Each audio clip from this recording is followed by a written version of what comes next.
Queridos, eu quero falar com você nessa noite sobre perseverando em fé. Essa é uma palavra que nessa tarde queimou no meu coração, porque nós estamos vivendo um tempo, irmãos, que um dos sinais que são evidentes acerca da volta de Jesus é a apostasia e o esfriamento do amor. Certa vez os discípulos perguntaram a Jesus em Mateus 24, Senhor, quais são os sinais do final dos tempos? E Jesus vai falando com eles sobre muitas coisas que aconteceriam, e entre elas, ele fala sobre que o aumento da iniquidade iria esfriar o amor. E isso ele estava falando, irmãos, de um amor que iria esfriar não somente lá fora, no mundo, mas também dentro da própria igreja. Mas quando se fala de apostasia, se fala de uma fé que um dia foi recebida, e que essa fé foi se esfriando no decorrer dos anos. Apostasia fala o apostatar da fé. Apostasia não é somente você pregar heresias, não é somente você distorcer as verdades da palavra. Apostasia fala de você perder a fé simples. Com o avanço da tecnologia, irmãos, nós corremos um grande risco de perdermos a fé simples. Pastor, o avanço da tecnologia é um problema? Não, de maneira alguma, irmãos. Mas nós precisamos entender que Jesus, Ele ainda cura dor de cabeça. Que Jesus ainda opera em coisas simples da nossa vida. O problema é que a gente, muitas vezes, a gente se torna tão refém da tecnologia, que a gente para de buscar a Deus nas coisas simples. Que a gente para de ouvir a Deus nas coisas simples. E então a gente vai se tornando refém da tecnologia, dos avanços, e perdemos a fé simples, aquela fé, sabe, que você recebeu quando você nasceu de novo. Você ia sair de casa, você orava. Você ia fazer um negócio, você orava. Você ia almoçar, você orava. Você ia na casa de um irmão, você orava. Quando você saía, você orava. Sabe, você estava envolvido com o Senhor em todo o tempo, em todas as situações da sua vida. Mas só que um dos sinais da apostasia é que nós vamos perdendo essa fé simples das coisas. Nós vamos perdendo a ação de Deus nas pequenas coisas. Nós vamos perdendo, sabe, o governo de Deus sobre as pequenas coisas. Quando você começa a tomar remédio sem que você ore, vigie, porque é um sinal que sua fé está esfriando. Pastor, tomar remédio é pecado, é errado? Não, querido, de maneira alguma. Eu já tomei muito remédio na minha vida, e se eu precisar eu vou tomar de novo. Mas entende de uma coisa, antes de tomar um remédio, ore. Fale com o Senhor, que a palavra dele diz que ele levou sobre si todas as nossas dores e enfermidades. Ou seja, ele continua curando pessoas nesse tempo. Ele continua curando dor de cabeça, ele continua curando dedos tortos, dedos destroncados. Irmãos, eu recebi uma cura de Deus de um caroço que sumiu dos meus olhos, estava assim na pálpebra do olho. Eu já contei isso aqui, que eu fui curado uma vez. Então, queridos, eu quero falar sobre perseverar na fé. Hebreus 10, 38 a 39. Olha o que diz a palavra do Senhor aqui. Hebreus capítulo 10.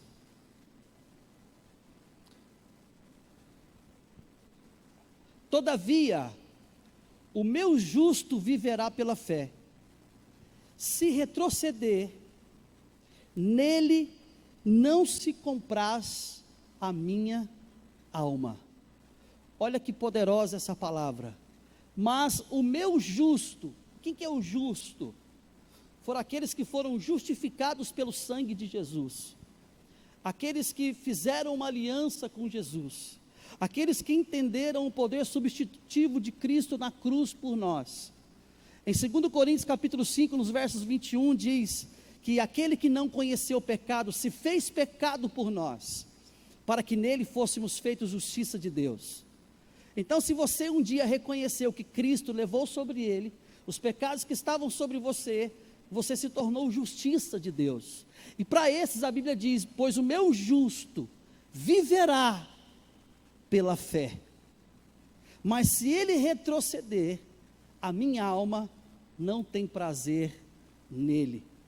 Ou seja, viver pela fé, para quem nasceu de novo, é um estilo de vida, irmãos. Viver pela fé não é você apenas manifestar a fé quando o problema chega. Viver pela fé não é só você manifestar fé diante das circunstâncias, diante das necessidades, diante das dúvidas. Não, manifestar a fé é você viver uma vida com Cristo. Porque como que você consegue viver uma vida com Cristo sem você ter fé? Quantos aqui já viram Jesus ao vivo, assim, na sua frente? Pouquíssimos, né? Ou quase ninguém. Então, como que você vai caminhar com alguém que você não vê? Você precisa ter fé. Você precisa ter fé para caminhar com Jesus. Então, queridos, viver a fé é muito mais do que apenas você manifestar em tempo de necessidade, em tempo de dificuldade. Viver pela fé é caminhar uma vida com Cristo. Hebreus 11:6 diz que aquele que se aproxima de Deus, é necessário que creia que Ele existe, e que é galardoador daqueles que o buscam. Ou seja, se você está se aproximando de Deus, é necessário que você creia que Ele existe. Ou seja, quando você se aproxima do Senhor, não há outro meio pelo qual, que não seja pela fé, que você se aproxima do Senhor. E aqui, queridos, no escritor de Hebreus que nós lemos, ele vai falando que, se nós retrocedermos, a minha alma, ou seja, o Senhor falando dele, não terá prazer em vós. Por quê? Porque, queridos, o viver pela fé, ele passou a ser para mim e para você, a partir do momento que nós encontramos Cristo, um estilo de vida, a condição para vivermos tudo que recebemos do Pai, através de Jesus, e através de um posicionamento de fé. E por isso nós devemos continuar crendo e agindo sobre todas as palavras pelas quais nós recebemos de Deus a nosso respeito. Mas isso vai requerer de nós perseverança. Isso vai requerer de nós perseverança. Quase todos nós aqui temos a certeza que temos uma palavra recebida de Deus a nós. Mas por que muitas vezes o tempo, com o passar dos anos, a gente vai deixando essa palavra para trás? É porque muitas vezes, queridos, nós não estamos perseverando naquilo que nós recebemos em primeira instância, naquilo que Deus nos disse em primeira instância. Quando Deus faz uma promessa para Abraão, lá em Gênesis capítulo 12, e em Gênesis capítulo 15, Deus diz a ele que Deus lhe daria um filho. E então nós vemos lá no capítulo de número 18, Abraão, no capítulo 19, quando o anjo do Senhor aparece a Abraão e diz que esse era o tempo determinado pelo Senhor, e naquele tempo, Sara fica grávida de Isaac. Historiadores dizem que de Gênesis 15 a Gênesis 19, se passaram 15 anos, quando Abraão recebeu pela primeira vez a palavra que seria pai, que Abraão teria um filho. A Bíblia diz em Hebreus capítulo 4, que Abraão perseverou na fé. Abraão, ele perseverou naquela palavra, perseverou na fé, sabendo que Deus, que aquele que havia lhe prometido, estava certíssimo que o faria. Entenda, queridos, Deus nunca vai nos dar nada do qual Ele não primeiramente queira que isso aconteça sobre a sua vida. Então, tudo que Deus nos diz, dentro dele já está pronto, dentro dele já é uma realidade. Agora o que precisa acontecer é eu e você permanecermos diante dessa palavra recebida, para que no tempo certo essas verdades se materializem, para que no tempo certo essas verdades se tornem em substâncias. Andar pela fé é andar naquilo que nós conhecemos de Deus.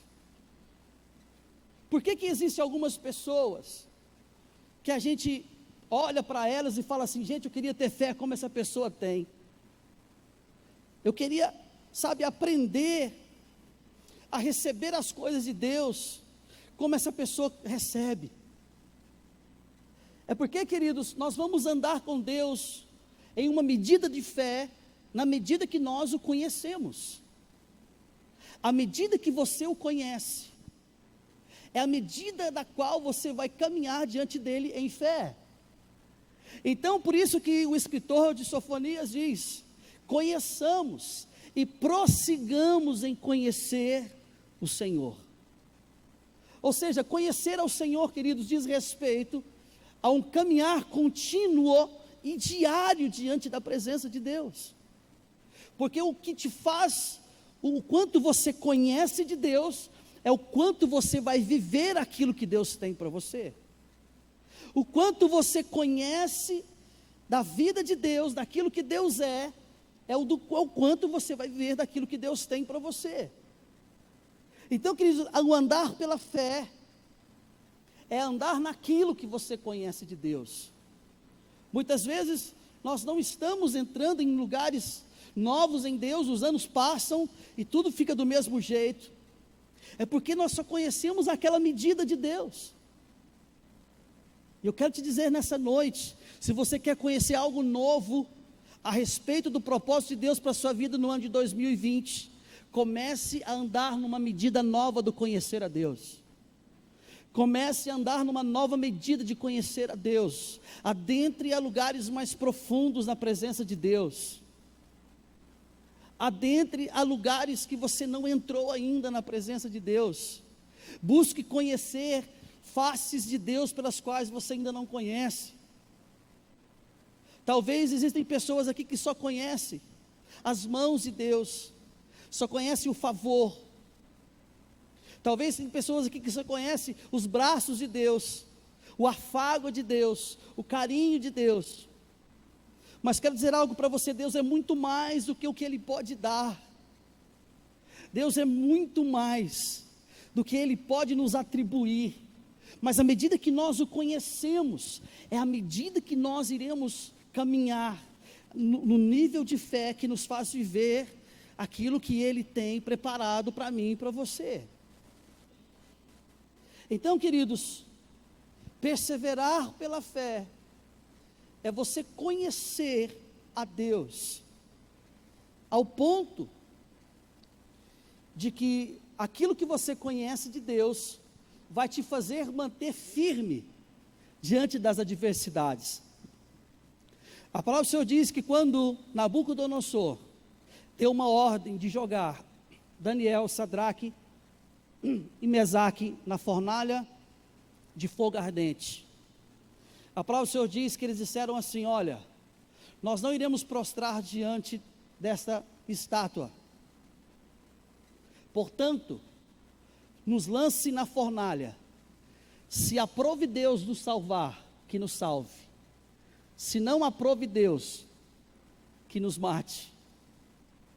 Ou seja, eles não estavam preocupados com a fornalha, eles tinham uma porção do conhecer de Deus na vida deles, que era poderoso para livrá-los daquela fornalha, que era poderoso para livrá-los daquela situação, daquele momento, daquele tempo de grande desafio pelo qual eles estavam vivendo. O conhecer de Deus que eles tinham era capaz de fazê-los entender que, se Deus quisesse, a vontade dele seria melhor. Mas eles, sabendo e conhecendo quem era o seu Deus, eles provaram de um livramento tão glorioso, que Deus usa daquela situação para manifestar a sua grandeza no meio do povo de Nabucodonosor, na Babilônia naquele tempo. Andar pela fé, queridos, é assumir a posição que agora temos em Cristo. Entenda isso, é assumir uma posição. O que é assumir uma posição? É você estar no lugar que a fé em que Cristo te colocou. E o que Cristo fez por nós? A palavra do Senhor diz que, segundo Coríntios 5,17, que aquele que está em Cristo, ele é uma nova criatura. Ou seja, em Cristo nós fomos transportados para o reino do Filho do seu amado.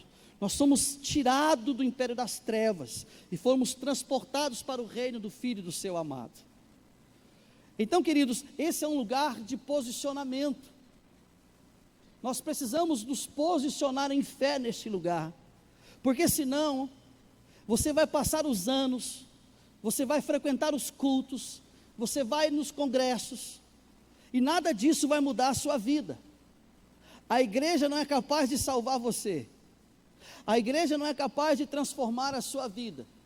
O que é capaz de transformar a sua vida é o quanto você está disposto a caminhar com Cristo naquilo que Ele disse a seu respeito. É o quanto você está disposto a se posicionar, ao quanto você está disposto a estar no lugar certo, pelo qual Deus já fez, ou seja, já estabeleceu a nosso respeito. Eu, por muitos anos, irmãos, estive preso, escravo de drogas e bebidas, de alcoolismo e de muitas outras coisas. Mas quando eu entendi que Jesus havia me tirado daquele lugar, eu quis então viver aquilo que Ele havia feito por mim. E olha, ninguém fez isso por mim. Pelo contrário, eu fiquei 1 ano na igreja sem as pessoas se aproximarem de mim, porque elas tinham medo de mim. A minha mãe ia atrás dos irmãos, ia atrás dos pastores, pastor, vai lá, aproxima do meu filho, vai lá para os irmãos ir lá. Não, os irmãos vão, ficou 1 ano dentro da igreja, sem as pessoas se relacionarem comigo. Mas aquele foi um dos anos mais gloriosos, porque todos os cultos eu estava me derramando na presença de Deus, e todos os cultos Deus estava falando, Deus estava me lavando, Deus estava me curando, Deus estava me sarando. Por quê? Porque eu havia crido que Deus havia me tirado do império das trevas e havia me transportado para o reino do Filho do seu amado. Então entenda, queridos, não são as pessoas que são capazes de transformar a nossa vida, mas é o quanto nós cremos naquilo que Cristo fez por nós, é o quanto nós estamos posicionados. Nós somos indesculpáveis. Um dia todos nós iremos nos apresentar diante do Senhor, e nós somos indesculpáveis. Por quê? Porque um dia essa palavra chegou até nós, e porque essa palavra chegou até nós, agora, querido, o culpado não é o pai, não é a mãe, não é a prima, não é o tio que abusou de você, não é a prima que zombou de você, não é a irmã que caçoou de você, não é o pai que te abandonou. O culpado agora é porque você não quis ouvir a palavra que Cristo te deu, como que Ele te tirou do império das trevas e te transportou para o reino do Filho do seu amado, que Ele agora te tornou uma nova criatura, e as coisas velhas se passaram, e eis que tudo se fez novo. Então, se essa verdade não haver um posicionamento da sua parte, você não vai entrar e não vai desfrutar daquilo que Deus tem para você. Precisa haver um posicionamento, você precisa querer, você precisa estar disposto. A pior coisa é você investir em quem não quer ser investido. A pior coisa é você gastar tempo com alguém que despreza o seu tempo.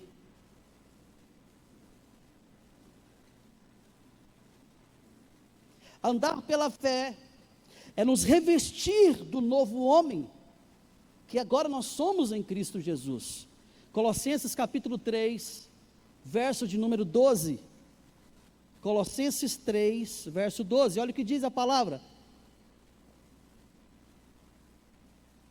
Revesti-vos, pois, como eleitos de Deus, santos e amados, de coração compassivo, de benignidade, humildade, mansidão, longanimidade, e aí vai indo, suportando-vos e perdoando-vos uns aos outros, e se alguém tiver queixa contra outro, assim como o Senhor vos perdoou, assim também vós, assim fazei vós também.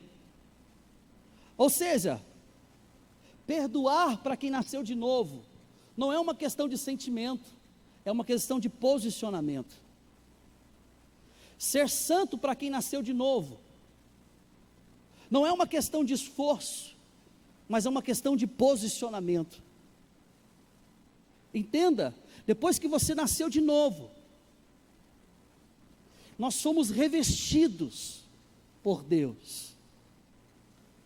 A natureza que nos governava por causa do pecado, ela foi vencida na cruz do Calvário, em Cristo.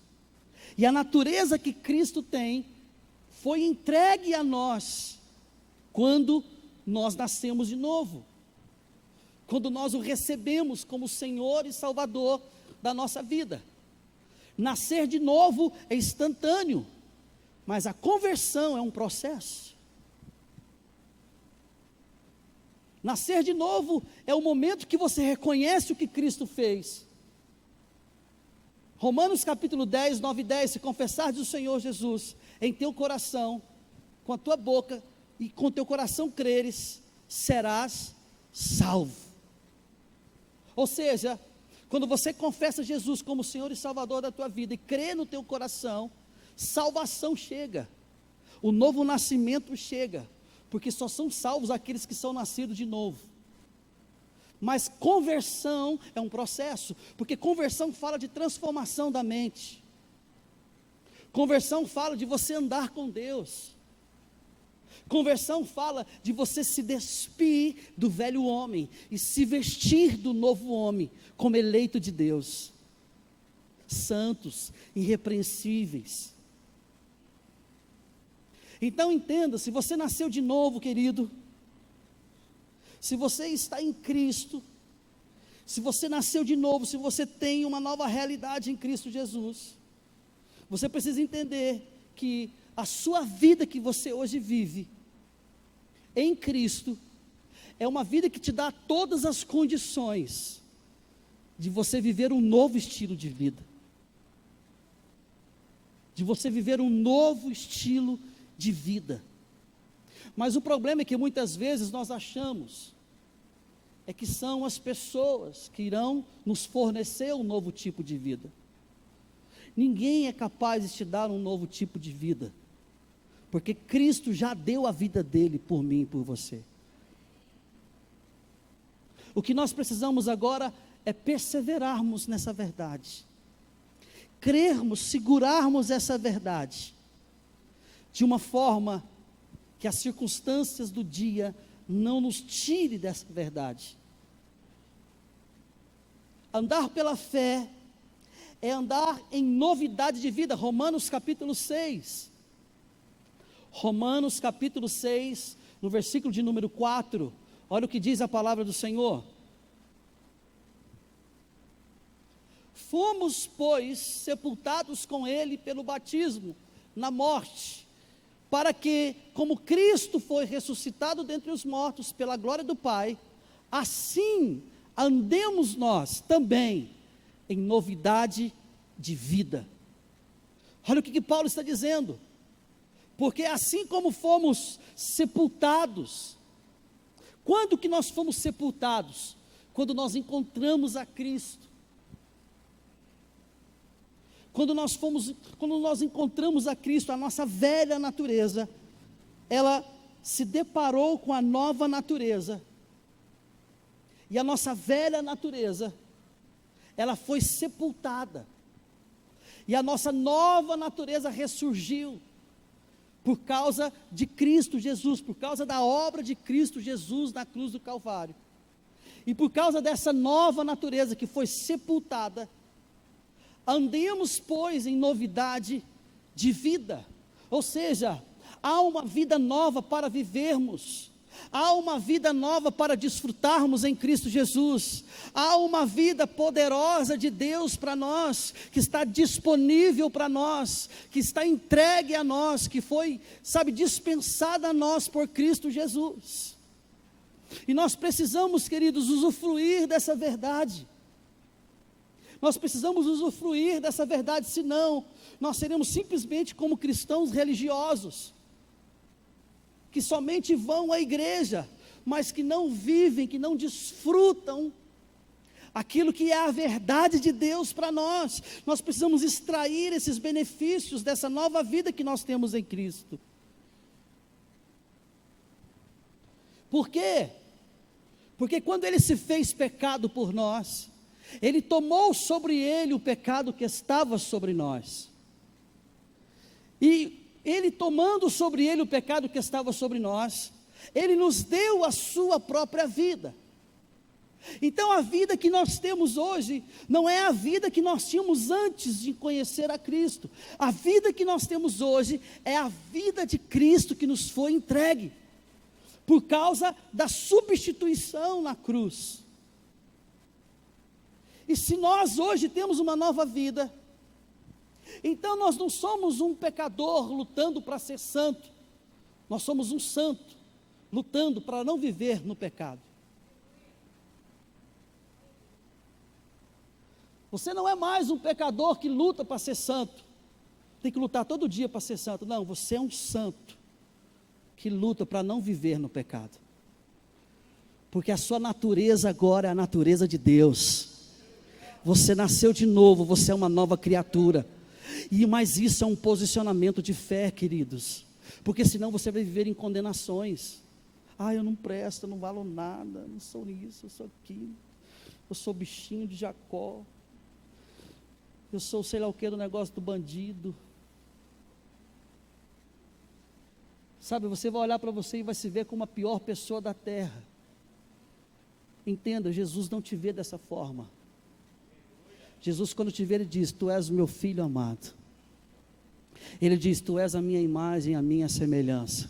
Tu és a menina dos meus olhos. É assim que Ele te vê. Mas se você não se posicionar em fé, você vai se ver como o coitadinho da família. Eu sou o mais pobre da minha família é rica, mas não faz nada por mim.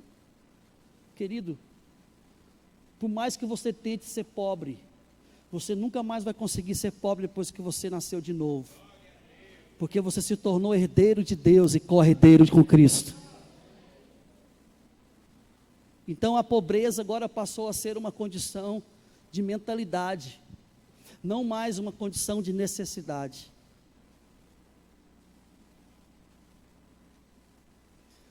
Posicionamento de fé, perseverança na fé, na palavra que você recebeu da parte de Deus. Persevere na palavra que você recebeu da parte de Deus, porque é essa palavra que vai te sustentar todos os dias da tua vida. É essa palavra que vai te manter de pé todos os dias da tua vida. Nesse processo, em perseverar em fé, e se posicionar em fé no que Deus já fez, o diabo tentará interferir para que você não viva tudo que agora é seu em Cristo Jesus.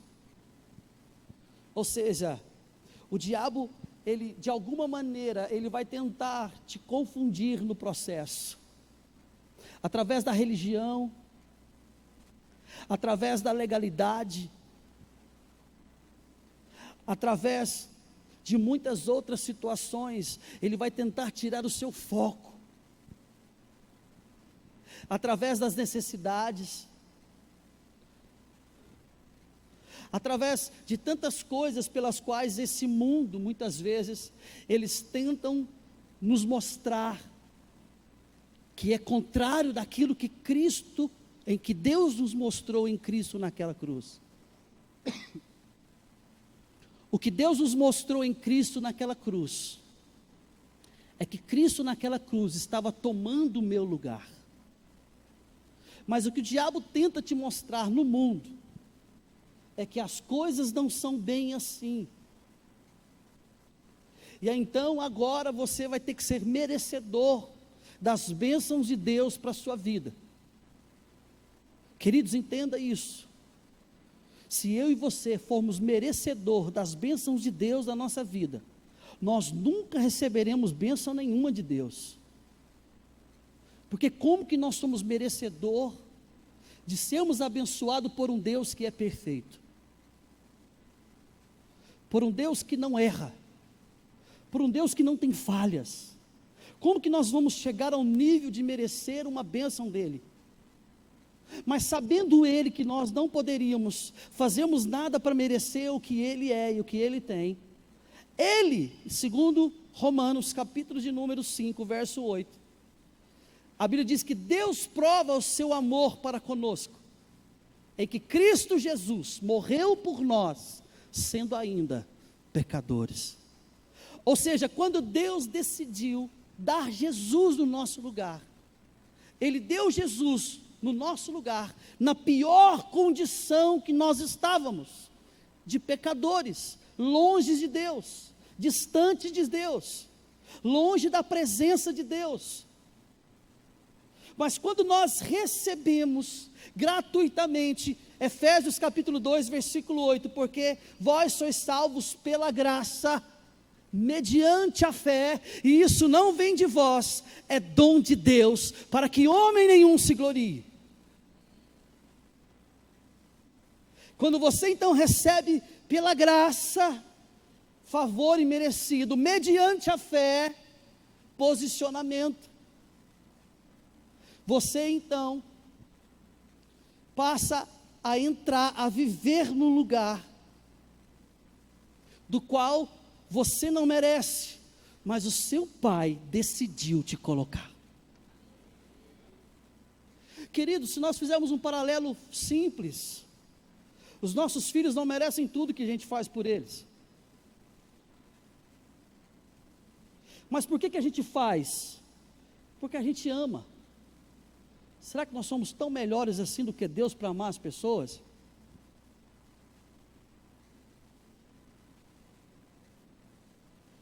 Então, se os nossos filhos não merecem e recebem, então não é o meu merecimento que fará eu receber alguma coisa da parte de Deus. Pastor, mas o que me faz viver isso? É quando eu creio naquilo que Ele fez por mim. É quando eu estou posicionado neste lugar. É quando eu não me arredo desse lugar. É quando eu não permito que Satanás, com seus intentos, com suas ações, com suas mentiras, com seus enganos, me tire desse lugar.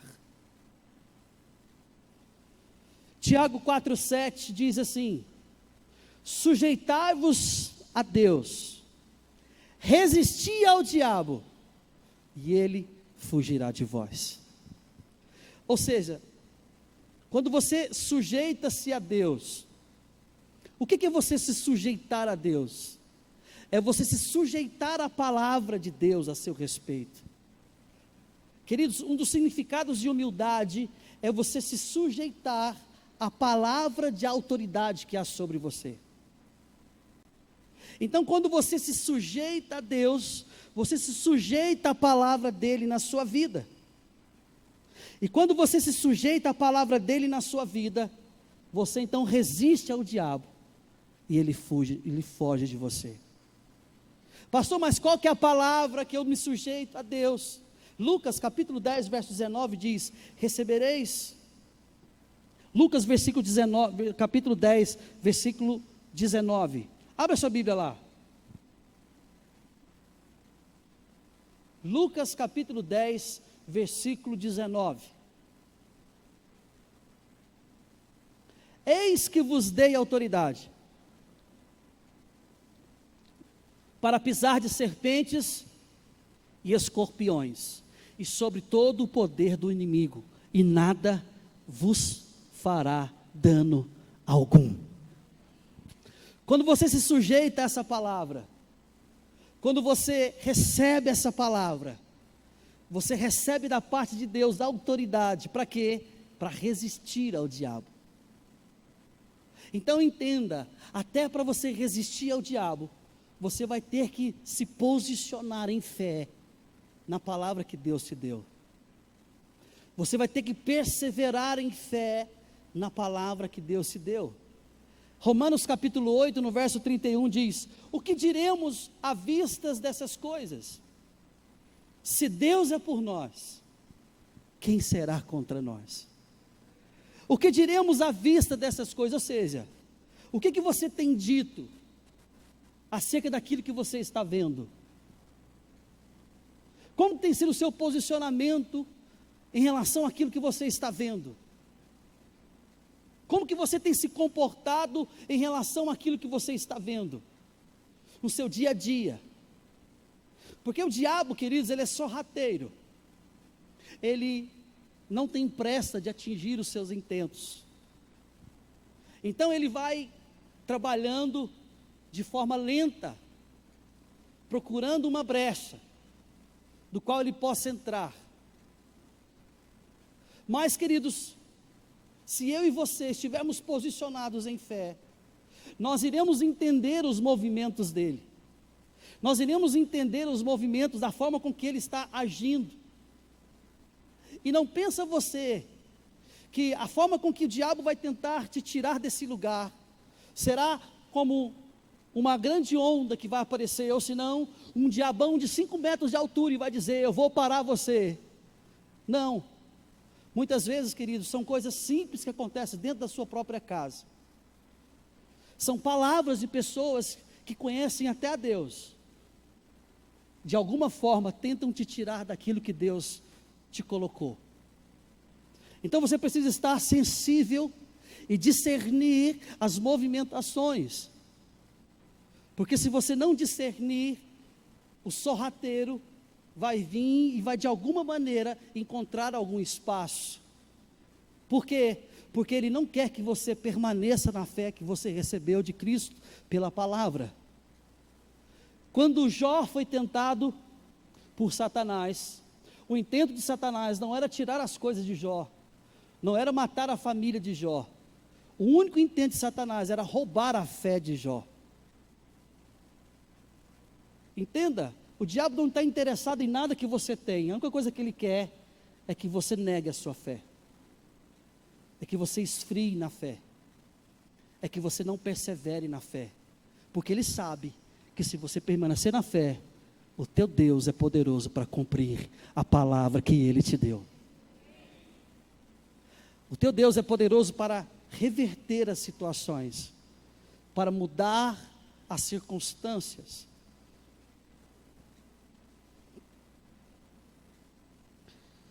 Em 1 João capítulo 4, verso 4 diz: filhinhos, olha como que João dirige essa palavra aos cristãos.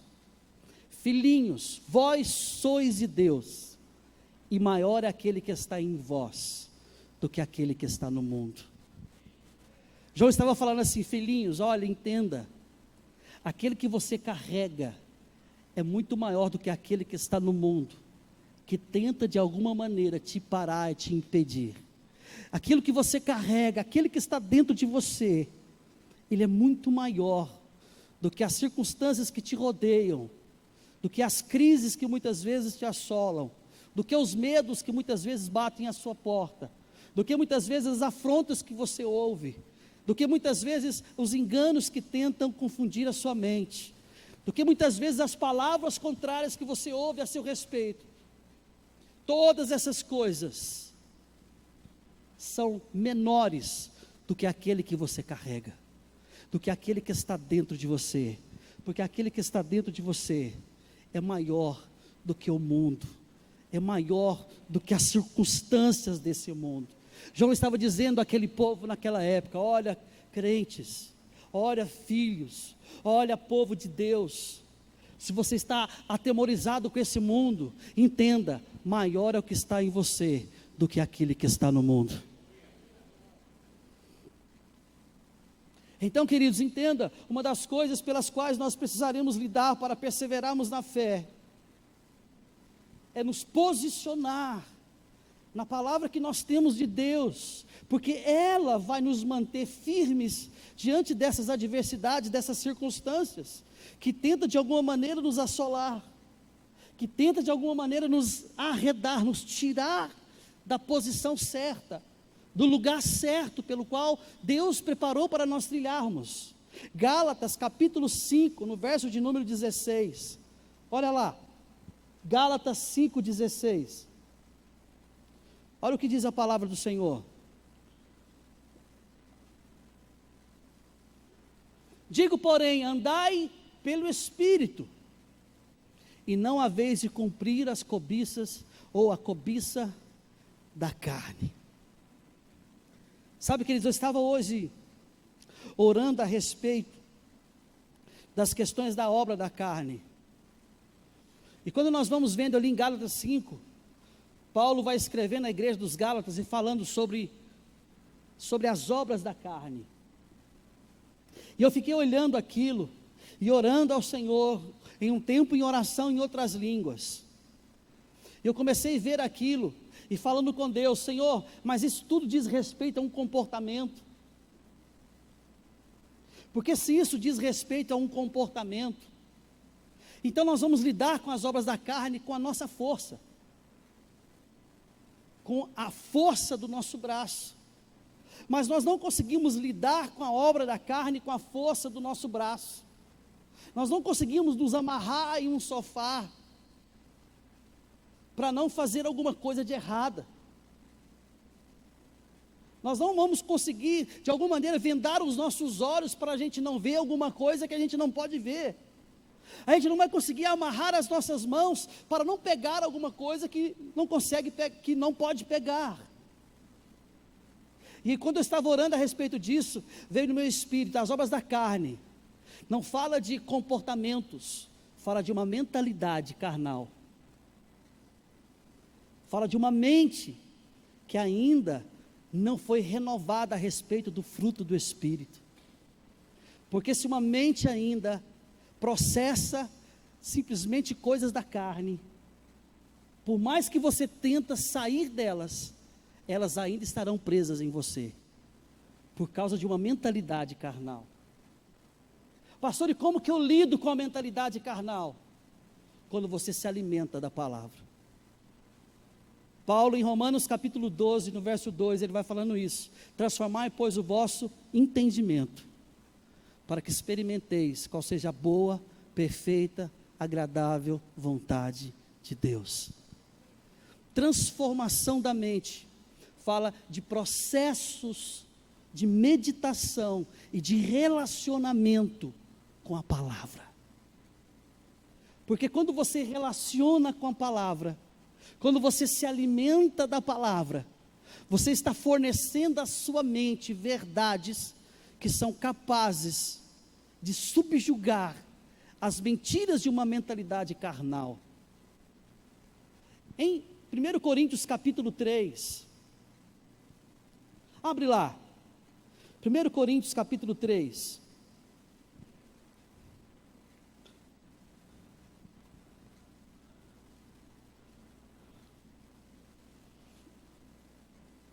vamos ver a partir do verso de número 1 até o verso 3. E eu, irmãos, não vos pude falar como a espirituais, mas como a carnais, como a crianças em Cristo. Leite vos dei por alimento, e não comida sólida, porque não a podeis suportar, nem ainda agora podeis, porquanto ainda sois carnais.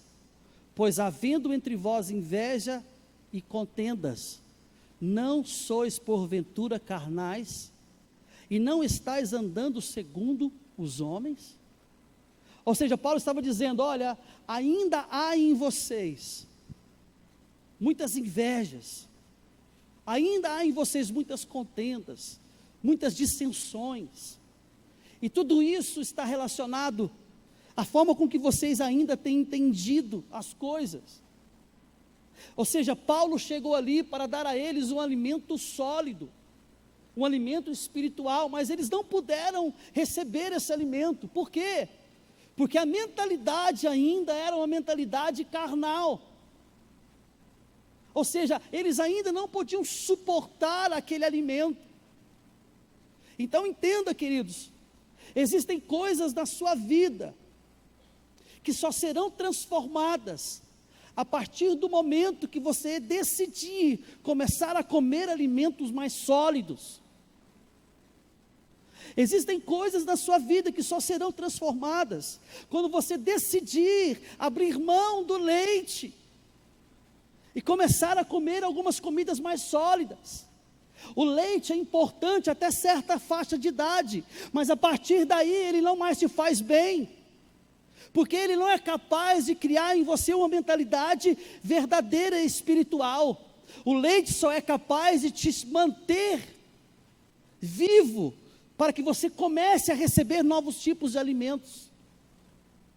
Mas o problema é que muitas vezes nós estamos somente nos alimentando do leite, não abrimos mão do leite, queremos ficar só no leite. Por quê? Porque o leite, ele não é capaz de tirar você de um lugar, de uma mentalidade carnal. Então existem coisas na sua vida, na sua área sexual, em outras áreas do seu caráter, que só serão afetadas a partir do momento que você decidir começar a comer uma comida mais sólida. Quando você decidir a se alimentar de alguma coisa da parte de Deus, que é capaz de criar em você uma mentalidade mais firme, mais genuína, mais real, acerca daquilo que é a vontade de Deus a seu respeito. O leite, ele te sustenta nos seus primeiros dias, mas ele não é capaz de te levar aonde você precisa ir. Ele não é capaz de tirar você de uma mentalidade carnal.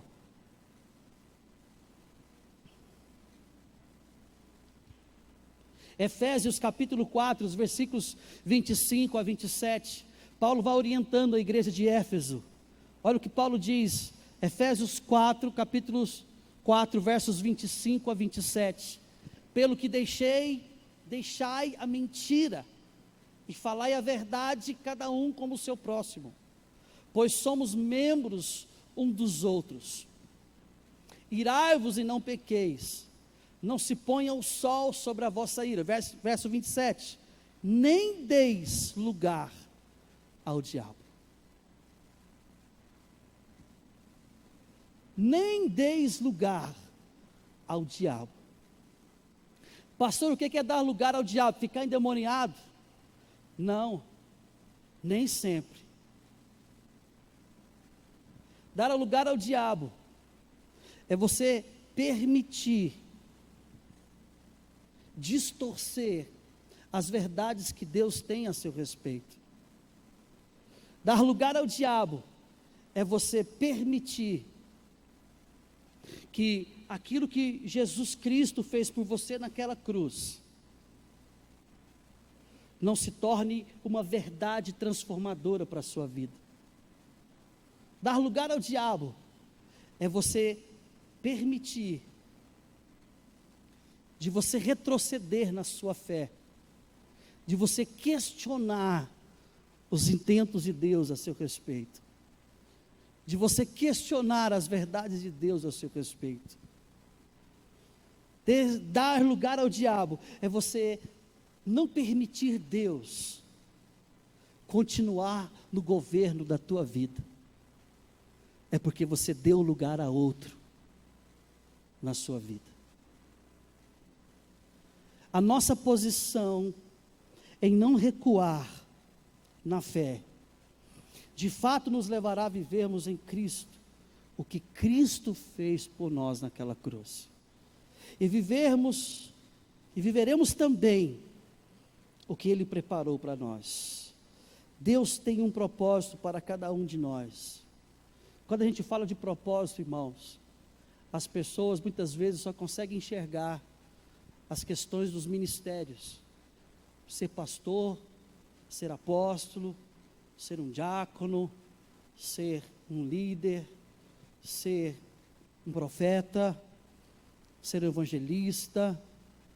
Às vezes as pessoas acham que propósito está relacionado somente a essas coisas do serviço ao corpo, mas não.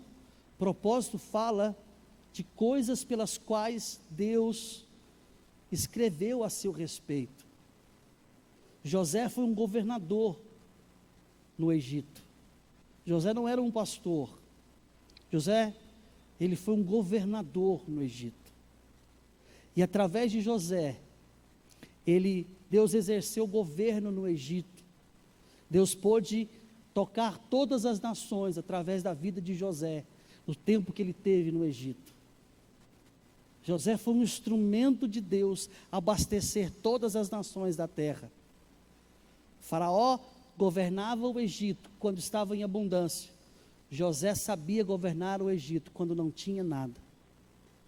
Na escassez, José governava o Egito e alimentava todas as nações. Por quê? Porque ele estava dentro de um propósito de Deus. Então, queridos, todos nós temos um propósito de Deus. Talvez o propósito de Deus é você ser um grande empresário. Talvez o propósito de Deus, você é alguém que vai viajar às nações pregando o Evangelho. Talvez o propósito de Deus para a sua vida está em você, tocar uma pessoa, e essa pessoa irá fazer coisas extraordinárias no reino de Deus.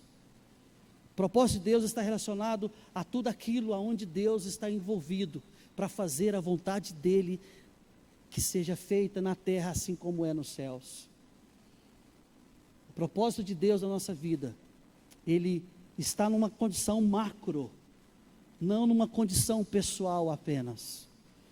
Deus tem um propósito para cada um de nós, mas os que fará conhecê-lo e desfrutará dele, é o quanto você vai permanecer naquilo que Deus fez, naquilo que Cristo Jesus fez. Mas isso exigirá de nós perseverança na fé, perseverança na palavra que nós temos de Deus, perseverança naquilo que Deus moveu no nosso coração. Como eu disse aqui no início, Deus ainda continua fazendo coisas simples. Deus ainda continua trazendo coisas simples até você, te presenteando com coisas simples, coisas que você poderia comprar. Deus muitas vezes quer se manifestar e te mostrar a bondade, o zelo que Ele tem por você. Amém? Igreja Vida na Palavra, vivendo a expansão do reino. Avenida Serra Negra, quadra 40, lote 8, Caldas do Oeste, Caldas Novas, Goiás. WhatsApp 64992137522.